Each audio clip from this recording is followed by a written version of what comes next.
Good morning and welcome to the new edition of my live comments. You pick up a newspaper and what you read is horrifying. A 3-month-old baby, 3-month-old, 90-day-old baby, kidnapped and assaulted in Hyderabad. Next day, an 8-month-old baby, just 8 months, raped by cousin in Delhi and died. Another day, an 11-month-old baby kidnapped by a neighbor while she slept next to the mother and brutally raped for 2 hours continuously. Father rapes teenage daughter in Pakistan.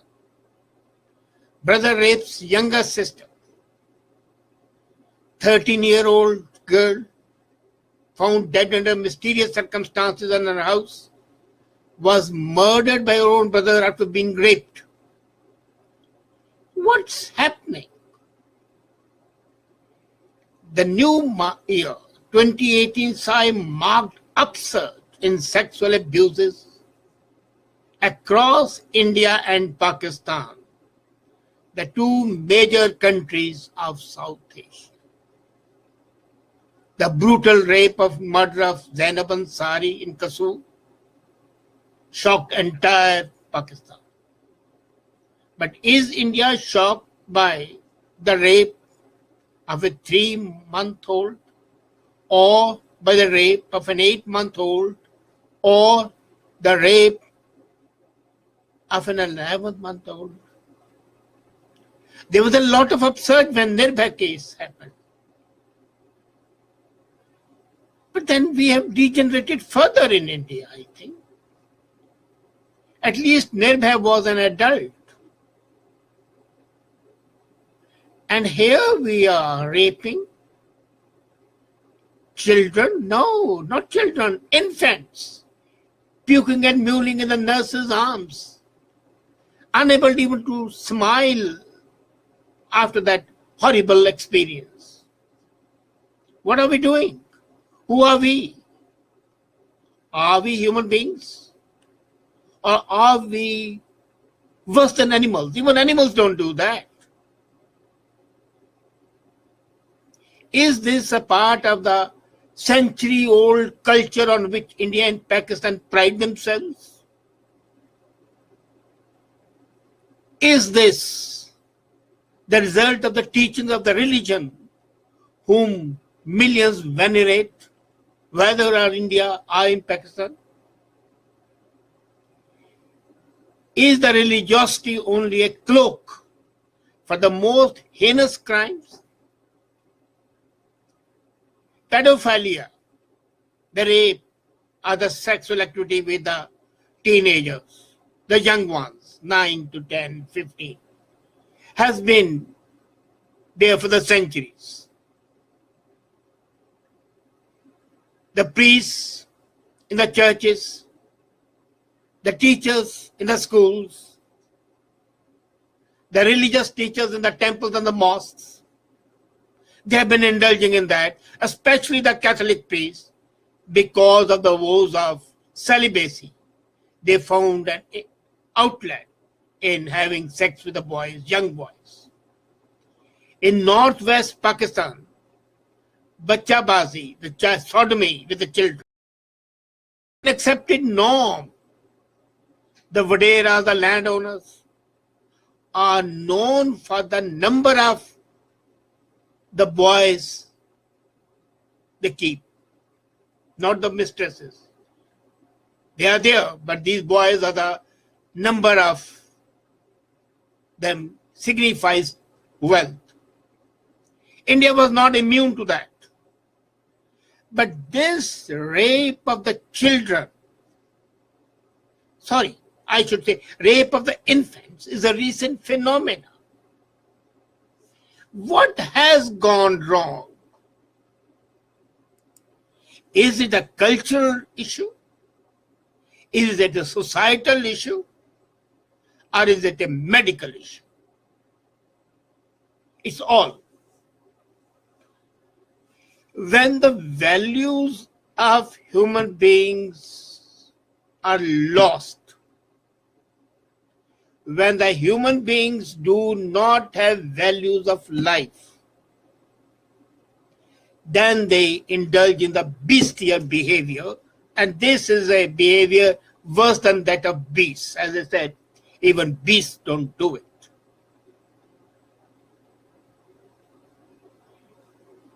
So it is A, the loss of the values, B, the loss of the family traditions, the loss of shame, the loss of confidence in yourself. It's only a depraved soul that can indulge in such a nauseating behavior. So, is culture a part of this? Yes. The culture which hides such actions indirectly promotes it. These cases have come to light because of the horror aspect, but mostly the parents try to hide that their child has been raped. The so-called family honor, the so-called, to use the Urdu term, izzat, is a blinding factor for the parents. And they forget how violated the child is, how violated the infant is. And the most vulnerable section of society are these infants, who are to be the citizens of tomorrow. And they are being made victims thereof. Thirdly, it is a sense of isolation, loneliness, and mental depravity. It's a medical issue as well. Who does this? This is either the mentally depraved or those who cannot find a way out, an outlet for their sexual urges. They do not have the courage to approach a girl or a boy. They do not have the money to visit prostitutes. And they find here's a child who can be abused, maybe even killed, for a momentary pleasure, if it's a pleasure, which I doubt it is. It is sadism of the worst order. And this sadism is fostered by the fact there are no penalties. Even if the culprit is arrested, which he or she might be, the case continues for years together because there's no public upsearch. This 3-month-old child in Hyderabad, or 8-month-old child and 11-month-old child in Delhi, should have made people come on the streets, put a halt to all the activities. And the authorities should have been forced to ensure that the culprit is caught. And not only caught, but also punished. Instant punishment, not long-drawn lawsuits, where the defense lawyers will quibble, talk about the mental age, talk about the mental status, talk about the psychiatric need, and then get away with it. I agree there can be psychiatric need. But let's not forget that the drastic diseases need drastic remedies. And the remedy in such a case is not a psychiatric need when the evil deed has been done. then it's a crime, and crime of the worst order. This should have been done, the psychiatric assessment should have been done earlier. This doesn't happen immediately. Let's be very clear about that. And why should the psychiatric analysis, the psychoanalysis of the people not be done on a regular basis? Secondly, some people are going to say it's economic reasons that people are doing, because most of the kids who have been raped belong to the lower classes. That is absolutely wrong. Then the parents' fault. Why was this 8-month-old child left unattended and both husband and wife went out for a job, and then the cousin entered and raped the 8-month-old? Why? The parents should also be held liable for desertion and negligence. We need to change our laws. And the laws should be very clear that such heinous acts shall be punishable. Maybe I sound medieval, but public punishment. Whether it's shooting, whether it's hanging, whatever it is. These are capital crimes. They are worse than murder, because if the infant dies, it's a murder. As in 2 cases it has happened, or 3 cases it has happened. But in case the infant doesn't die, the child doesn't die, then it's a murder for whole his life. Each living day for that child shall be living hell. And in case that is there, why we cannot take it as a plain, condemnable, heinous murder that needs to be addressed? And then you don't hang people only for the crime they have done. They are hanged so that the crimes may not be done in future, the deterrent effect. And the government has to ensure a respectable number of social workers who should be given the police authority. As a social worker, they are human, they are sympathetic, they develop an empathy. But with the power of police, they can enforce it. Now what happens, even if a social worker comes to know of it, he has no legal authority, he or she, to take an action. They come back, report to their office, and then, the bureaucratic hassle set in. They'll send a letter to the commissioner or the deputy commissioner. It will go down slowly to the SHO level, and then it shall be a crime reported and just filed. All that needs to change. As a matter of fact, these rapes are a sign of sick societies. And not only sick societies, but sickening societies. These societies are putrefying, evil smelling. They are essentially mentally, morally dead societies. These are the societies that do not have human values. They may talk all about their 5,000-year-old traditions. They may talk about being religious and praying to the God 5 times a day and 10 times a day. They might be bowing to the holy books and to the idols of the gods and the goddesses. But what were these 5,000 gods doing? Not even one god came to help the children, the infants. When you go to an infant, the infant smiles at you. And how depraved are these people that the child's smile did not deter them from committing this heinous crime.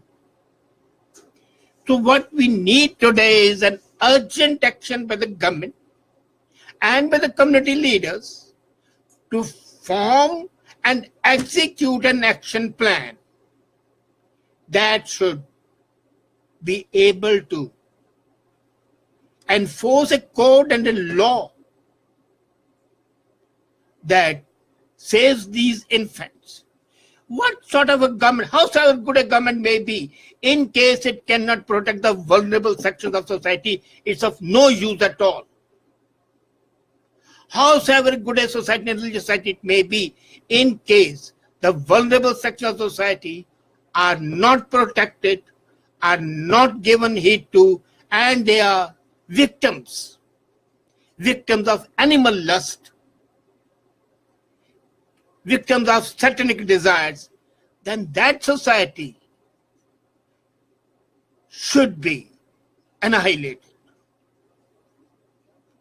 If India and Pakistan cannot be set right, it's better they are destroyed. At least the children would not be born to be victims of the animalistic order. I'm outraged by these actions.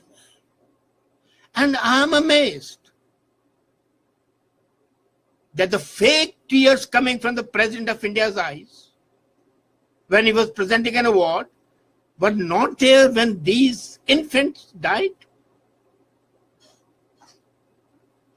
And what the hell were the so-called gods doing?